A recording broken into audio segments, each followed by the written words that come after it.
Before you were born, someone was already writing your story. What if I told you that 40 different people, across 1,500 years, wrote a single book, and every word pointed to the same ending?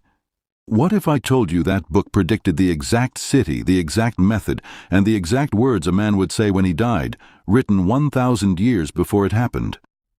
What if I told you that book is sitting in 5 billion homes right now, and most people have never actually read it? Today we fix that. In the next 35 minutes, I'm going to take you on the most jaw-dropping story ever written. From a garden where everything went perfect, to a cross where everything went wrong, to an empty tomb that changed everything forever. Don't skip. Don't look away. Because every 30 seconds, something in this story is going to absolutely wreck you. Stay with me. Picture absolute nothing. No space, no time, no sound, and then a voice. Let there be light. And just like that, 13.8 billion years of physics begins in one sentence. Scientists call this moment the Big Bang. The Bible called it Day One, written 3,400 years ago. In 6 days, the story describes a God who builds the universe like an architect builds a house: sky, land, ocean, stars, animals. And then on day 6, he does something he hasn't done all week. He pauses. He reaches into the dust of the ground and he breathes. And a man opens his eyes for the first time. His name is Adam. And he wakes up in a garden so perfect, so loaded with beauty, that the Bible describes 4 rivers flowing from it, including the Tigris and the Euphrates, which still exist today. Adam was placed in a real geographic location. The Bible gives GPS coordinates for Eden. 2 of those rivers are still on the map.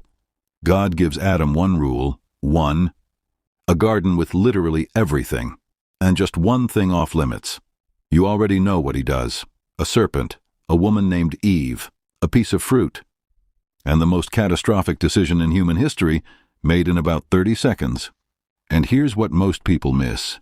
The moment Adam and Eve eat that fruit, something dies in them. Not physically, not yet, but spiritually. The connection breaks. They hear God walking in the garden and they hide. Think about that. The first humans, perfect, created to walk with God, and they're hiding behind bushes. Here's the twist nobody talks about. God already knew. He wasn't surprised. In fact, he already had a plan. Keep watching. Fast forward through generations of family collapse. A son kills his brother. Humanity spirals so far into violence that God floods the earth and starts over with one man and his family. Noah. The flood story isn't just in the Bible. There are over 200 flood legends from cultures around the world, including the Sumerians, the Aztecs, the ancient Chinese. Every civilization remembered it differently, but they all remembered it. Noah's family repopulates the earth. People multiply. They build a tower to reach heaven, the Tower of Babel, and God scatters them across the globe. Different languages, different nations, different cultures. And then, God goes quiet for a while. Until one night he calls an old man in a city called Ur. His name is Abram. No army, no throne, no track record, just an old man and a promise. God tells Abram, through you, all the families of the earth will be blessed. He's talking to one man in one city about every human being who will ever live. That's the moment the rescue plan goes public. God changes his name to Abraham, father of nations, and promises him a son, even though his wife Sarah is 90 years old and has never had a child. And then, against every biological law, she laughs. And then she gives birth. Isaac is born. Isaac has Jacob. Jacob has 12 sons. And those 12 sons become the 12 tribes of Israel, the nation through which the whole story will flow. But one of those 12 brothers is hated by the others, sold into slavery. His name is Joseph, thrown into a pit, taken to Egypt, thrown into prison, forgotten. This is the part of the story that is going to sound impossible, but every detail is documented. And what happens to Joseph next will change the entire world. Joseph, in prison, has a gift. He can interpret dreams. The Pharaoh of Egypt has a dream no one can explain. Joseph is pulled from prison, stands before the most powerful man on earth, and explains it perfectly. 7 years of abundance, 7 years of famine.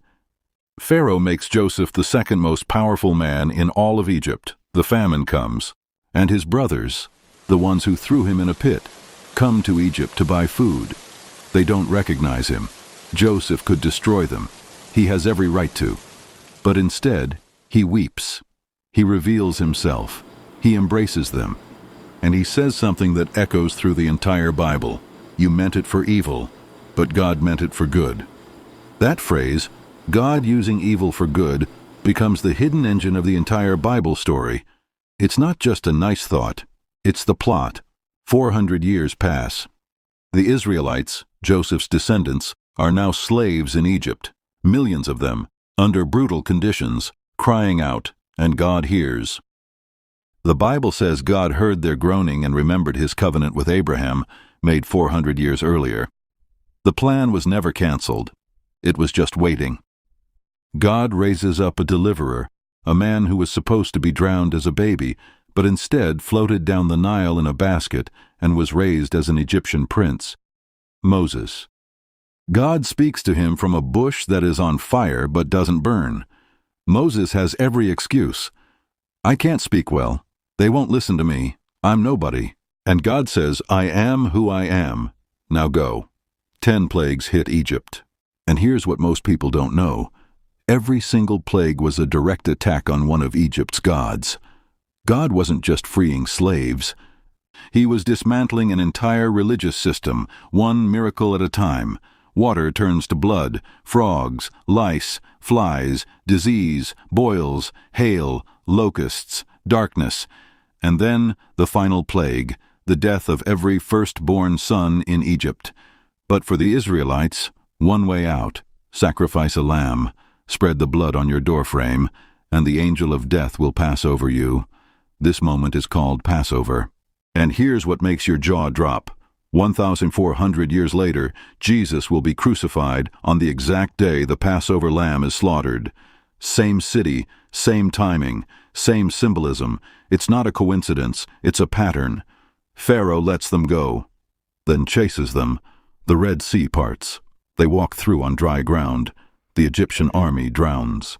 2 million people, free, standing on the other side of the sea. And what do they do next? They complain. 3 days later, we're thirsty, we're hungry, we miss Egypt. God gives them manna, bread that falls from heaven every morning for 40 years. He feeds 2 million people in the desert for 4 decades. That's over 29 billion meals. And they still complained. Moses goes up to Mount Sinai.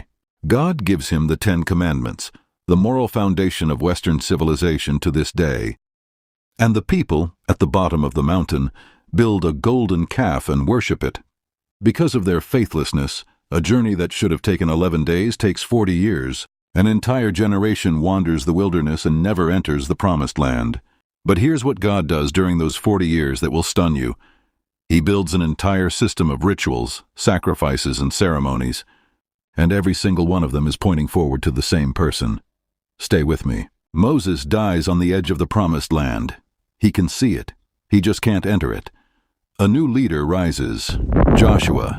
The name Joshua in Hebrew is literally the same name as Jesus in Greek, Yeshua. Both mean God saves. And both lead their people into a promised land. That's not a coincidence. It's foreshadowing written into the names themselves.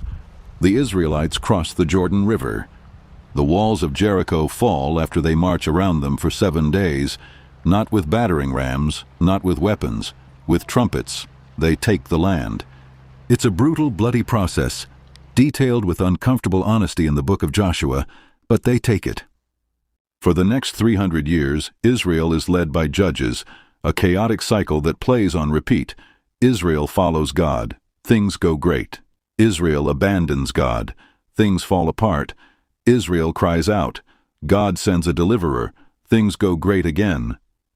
This cycle, called the Judges cycle, has been studied by historians as one of the most accurate descriptions of how civilizations rise and fall. The pattern is real. The pattern is still happening today. Eventually, the people demand a king. God warns them, "A king will take your sons for his army, your daughters for his courts, your land for his treasury. They want one anyway." God gave them exactly what they asked for, and every warning he gave came true within 2 generations. The first king of Israel, Saul, dies in battle. The second king, David, is called a man after God's own heart, and then commits adultery and murder in the same week. David, the shepherd boy who killed Goliath with a single stone, the warrior who fought lions with his bare hands, the poet who wrote the Psalms, songs so raw and emotionally honest they've comforted billions of people across 3,000 years. And this broken, brilliant, murderous, worshipping man, God makes him a promise that will define the next 1,000 years of history. Your throne will be established forever. And from your family line, a king will come whose kingdom will never end. That promise, called the Davidic covenant, is made around 1000 BC.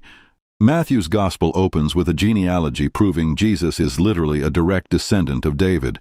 The promise wasn't forgotten. It was traced, documented, and fulfilled. David's son Solomon builds the temple, the most spectacular building in the ancient world. Gold everywhere. Craftsmanship that took 7 years and 180,000 workers. Solomon asks God for one thing: wisdom, and God gives it to him.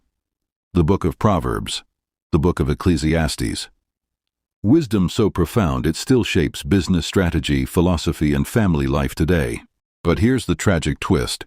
The wisest man who ever lived makes the dumbest decision in the Bible. Keep watching. Solomon marries 700 wives and 300 concubines. Most are from foreign nations, and they bring their foreign gods with them. Slowly, the wisest man in the world lets his heart drift. He builds temples to false gods. He dies, and the nation splits in 2, Israel in the north, Judah in the south.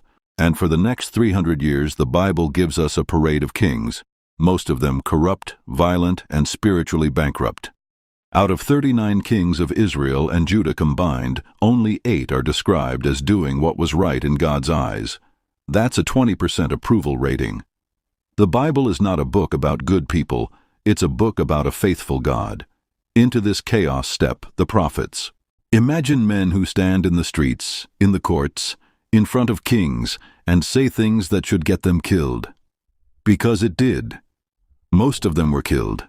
Elijah, Jeremiah, Isaiah, Ezekiel.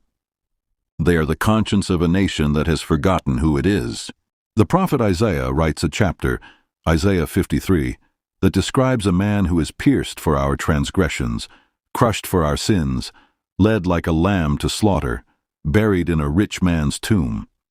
He writes this in 700 BC, 700 years before the crucifixion of Jesus. The north falls first.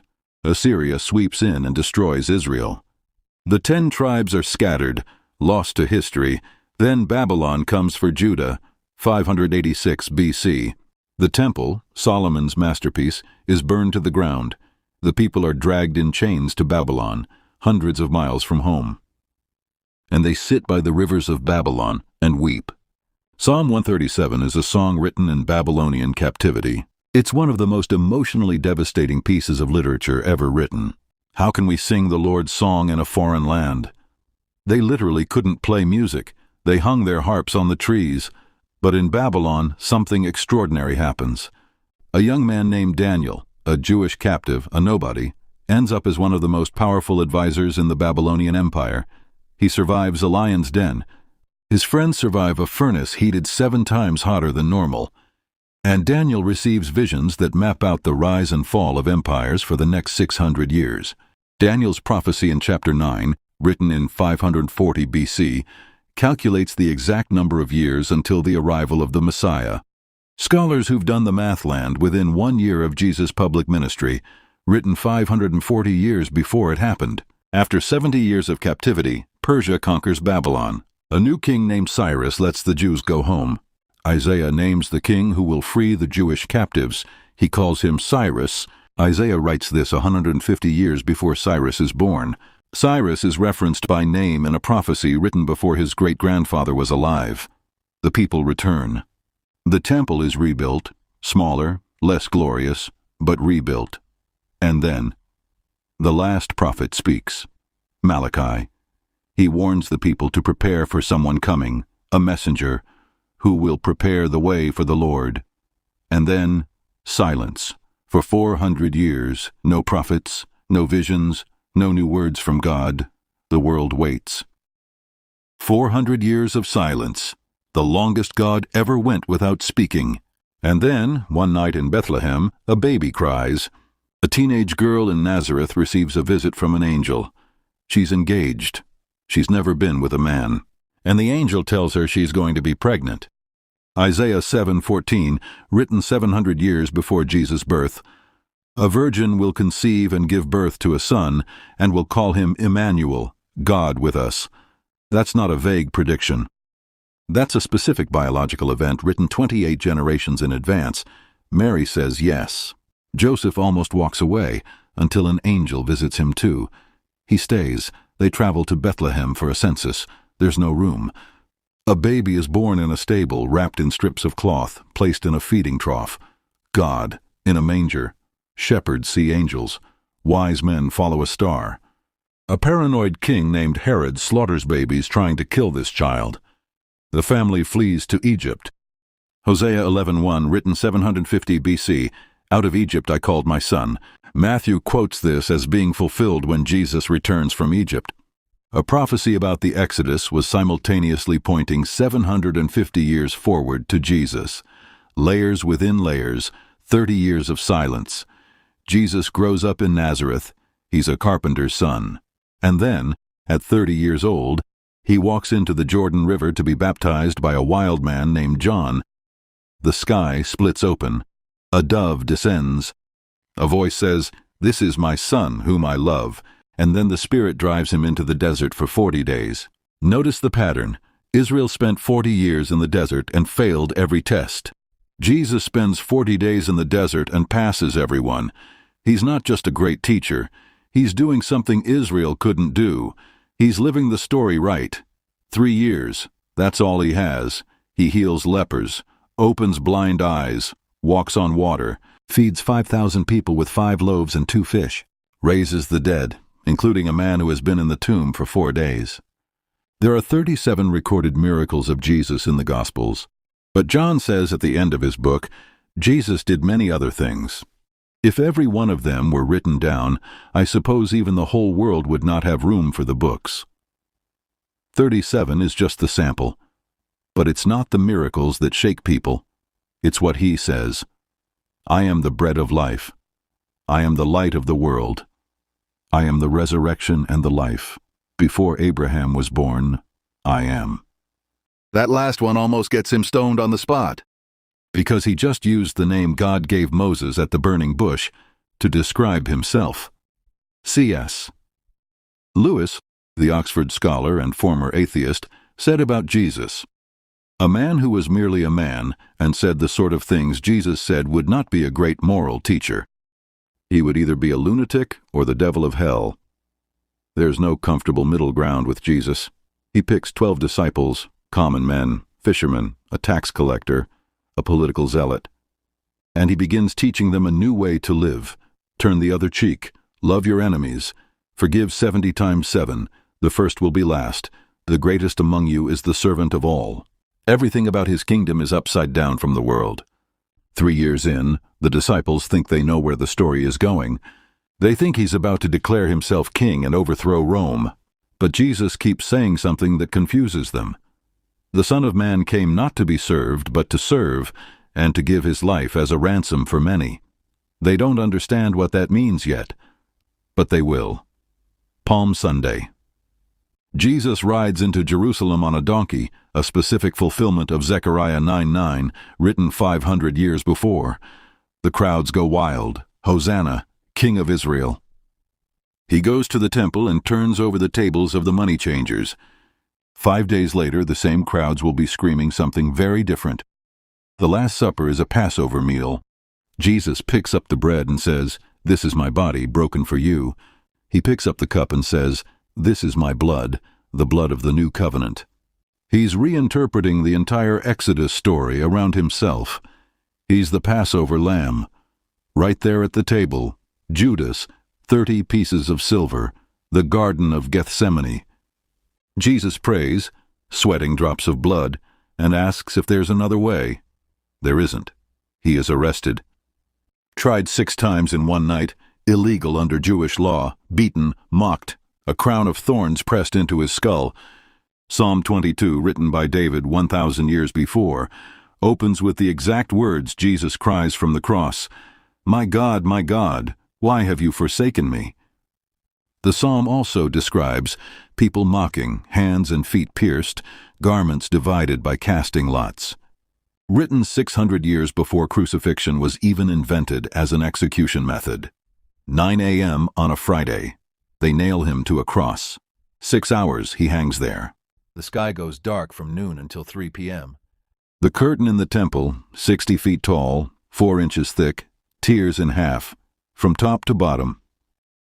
That curtain separated the Holy of Holies, the presence of God, from the rest of the world. Only the high priest could enter once a year. When Jesus dies, it tears open. The Bible is saying the barrier between humanity and God has just been destroyed. Access is now open to everyone. At 3 p.m. Jesus says it is finished and he dies. A soldier stabs him with a spear to confirm it. Blood and water flow out, a medically noted sign of a ruptured heart. He is buried in a borrowed tomb, the tomb of a rich man named Joseph of Arimathea. Isaiah 53 says, "He was assigned a grave with the wicked and with the rich in his death," written 700 years before. Jesus was crucified between 2 criminals, the wicked. Buried in a rich man's tomb, the rich. 1 verse, 2 details, both precise. The disciples scatter.